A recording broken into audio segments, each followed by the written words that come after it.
నిన్న మధ్యాహ్నం తర్వాత భారత రాష్ట్ర సమితి నుంచి ఒక ప్రకటన మీ అందరి ద్వారా నేను మీడియాలో చూడడం జరిగింది.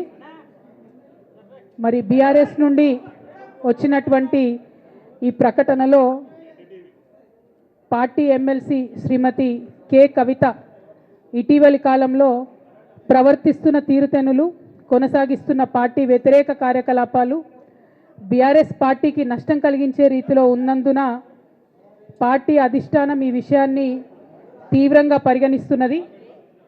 పార్టీ అధ్యక్షులు శ్రీ కె చంద్రశేఖరరావు గారు శ్రీమతి కె కవితను తక్షణం పార్టీ నుండి సస్పెండ్ చేస్తూ నిర్ణయం తీసుకున్నారని చెప్పి మరి నాకు ఒక ప్రకటన నిన్న టీవీల ద్వారా అందుకోవడం జరిగింది. మరి నేను పార్టీ నుండి వచ్చినటువంటి ఈ లేఖలో ప్రత్యేకంగా 2 అంశాల మీద మాట్లాడదలుచుకున్నాను.